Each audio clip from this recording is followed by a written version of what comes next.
Ó, o Henrique pergunta aqui, Saulo, boa noite. Você poderia falar um pouco sobre as suas experiências com Exus e caboclos no astral? Poderia. Ó, eu vi várias vezes Exus, vários. Porque o que é Exu? Dentro do conceito que a gente tem aqui, são espíritos guardiões que trabalham em determinadas coisas, são espíritos que abrem caminhos, que trabalham diretamente nas linhas de frente do astral, tal, do umbral e tudo mais. Mas os espíritos no astral, eles também têm autodenominações que não necessariamente correspondem a isso. Por exemplo, eu andei certa vez na frente do astral, a primeira vez que eu tive contato com uma coisa que se disse Exu, eu me lembro direitinho o lugar. Tinha uma descida de barro por um lado, com um lugar fechado, tipo não sei se era uma portinha, mas parecia ser como um arame farpado, coisa assim, e um cara pequeno na frente, sozinho, pequeno assim, menor que eu, magro, parecia um saci, mas tinha as duas pernas, magro, pequeno, e eu ia descer, ou entrava por ali, que era uma entrada de um lugar protegido, e esse ser disse, aqui não passa ninguém não.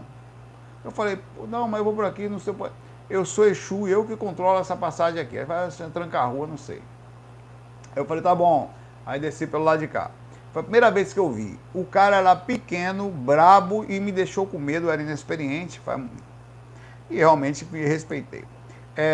Fora isso, eu fui vendo várias coisinhas. Outra vez que me chamou muita atenção, e o espírito se denominou assim, foi o seguinte. Eu apareci numa região bem forte, era muito pesado o lugar, eu não estou dizendo o que foi, ele se denominou. Por isso que eu estou dizendo que há uma diferença entre a coisa e a coisa em si. Tá? E tinha um tipo de um lago assim, vermelho, não sei se é de sangue, mas. E uma passagenzinha, aí subiu de um altarzinho pequeno, uma coisinha um pouquinho maior que um gnomo. Pequenininho, pequeno. Aquele lá também era. Ele saiu dele dentro com os olhos vermelhos e falou assim: eu vou lhe dar um presente. Você pede o que você quiser. Eu sabia que ele estava dando presente por uma coisa que eu tinha feito. E eu falei, eu perguntei, quem é você? Por que você vai me dar um presente? Não, eu sou um Exu e eu vim aqui só para lhe presentear. Você pede o que você quiser que você vai ter. Assim mesmo para mim. E não queria nada de troca para mim. Não vender alma, fiofó, nada. Ele só queria me dar uma coisa. Eu falei, eu quero paz.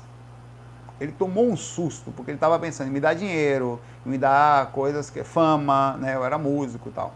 Eu quero paz. Ele parou, travou e falou, feito. Pelo menos assim.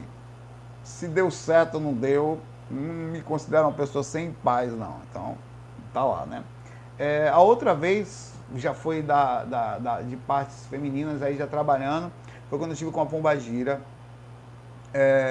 Eu estava dando passo numa pessoa, eu estava sentindo uma energia muito forte, eu terminei de dar o passo, esse serzinho estava pegando na minha mão assim, muito mal, estava muito mal mesmo, tinha mais pessoas com marcas naquele quarto. Quando eu saí do quarto, eu vim vindo em diagonal pela esquerda, do alto, todo de vermelho, toda fechadinha, não via, só vi os olhos, de um véu, toda de vermelho, de começo de cabeça aos pés. Ela veio dançando e ela chegou perto de mim, me deu um abraço. Eu senti uma energia sexual, meu irmão.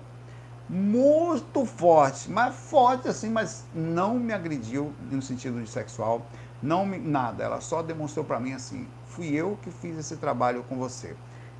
E ela veio do alto, me cumprimentou no lugar onde nós estávamos e desceu para o umbral mais pesado. Então ela quis demonstrar para mim que ela tinha feito aquele passe comigo e que ela usava aquela característica, canalizando a própria energia sexual para o lugar onde ela trabalhava. Então, essa foi uma outra vez. Já tive várias outras pequenas experiências. Os espíritos se denominam assim. É meio que assim, sabe quando você vai no morro, o cara fala, não, eu sou não sei o que manda aqui e tal. Eu percebi que o termo Exu no astral, ele é usado como forma de amedrontamento ou de demonstração de poder. Então eu não sei dizer onde começa, onde termina isso, tá? Mas existem muitos espíritos que trabalham no astral e são de linhas de frente. Normalmente quando se denomina assim, ou usam um nome sem entender, ou são de linhas de trabalho mesmo, de todo jeito. Mas normalmente são pessoas boas de linhas de frente. Eu já tive com outros espíritos também que eu acho que são, mas eles não se denominaram assim. que eu estava no lugar, eles iam abrindo o caminho enquanto nós íamos na frente. Eu entrava com ele no lugar onde ninguém entra. Aí ele já estava mais ou menos parecido comigo, mas era um cara realmente muito preparado, conhecia os caras da entrada. E você vai andando com essas pessoas, eles no meio de um lugar, ele não falava que era, mas você percebia que era. E esse não aparentava nada muito assim, era uma pessoa que você percebia que tinha uma força física grande, os braços bem fortes, assim, demonstravam um poder de conhecimento da região, conhecia todo mundo, mas ele não falou para mim que era, mas eu senti que era, tá? Eu estava dentro do sistema do que nós chamaríamos de pessoas que andam e abrem caminhos nos ambientes mais pesados, entram nos vales desses caras, e entram com você, eles têm capacidade de fazer isso. Sobre caboclos, já vi várias vezes esse índio aqui, inclusive, uma pergunta que fizeram, ele era mentor da minha mãe, o Pena Branca, que hoje é mentor aqui, ele era mentor da minha mãe. Né? Principalmente. Mas não por acaso está comigo. Ele ficou. Hoje está aí, aqui.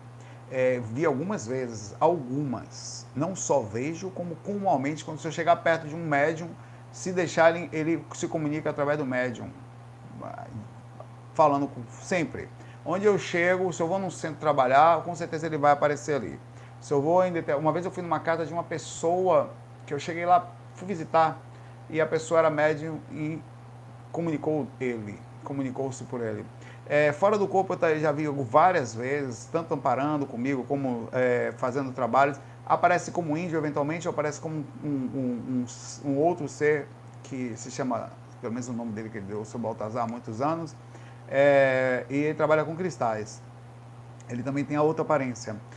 Fora isso, já vi preto velho, já vi boiadeiro, eles próprios, marinheiro, eles se apresentando para mim, assim, e principalmente que eram esses especificamente ligados à minha mãe, da época que minha mãe frequentou o candomblé às escondidas, né, que ela acabou frequentando por causa da mediunidade dela, que ela foi levada pelo candomblé, né, estava passando uma procissão na rua, quando viu ela foi levada, acordou lá dentro, a partir dali ela, numa fase da vida dela, ela frequentou, mas escondeu isso da gente, quase não falava, porque tanto que quando eu precisei de ajuda, que eu comecei a sair do corpo, ela não ajudou, ela não falou muito, porque tinha medo. Então minha mãe passou a vida toda correndo da espiritualidade, ela atribui tudo que aconteceu de ruim na vida dela a isso, e ao contrário, o que aconteceu de ruim dela foi justamente a negação de não fazer o trabalho que estava apta a fazer. O não uso da mediunidade foi suficiente para criar uma vida de terror, né? A pessoa que não cuida da mediunidade, ela abre campo para outros espíritos, bagunçar a vida da pessoa. Então, quando você está trabalhando com a mediunidade, você sente as energias fortes, mas você está mais sutil, os mentores conseguem estar perto de você até lhe protegerem. Quando você densifica demais, não usa, acaba por assédio se aproveitando da sua mediunidade e complicando mais. Foi justamente isso que aconteceu. O casamento fica um inferno, e isso aconteceu com meus pais. É incrível a capacidade da espiritualidade de bagunçar a vida das pessoas quando elas não se cuidam, quando elas têm principalmente mediunidade ostensiva e não fazem uso. É o contrário, quando não faz uso é que vai ser atormentado. É inacreditavelmente forte. Dificilmente médiuns que não se cuidam, dificilmente, médiuns que não se cuidam não terminam a vida solteiros. Dificilmente. É preciso que o parceiro seja absolutamente renegado, abnegado, paciente, porque é um assédio monstruoso a quantidade de transformação dentro da própria casa, de mudança de personalidade, a pessoa do lado acaba não aguentando. Tá? Um abraço aí para você.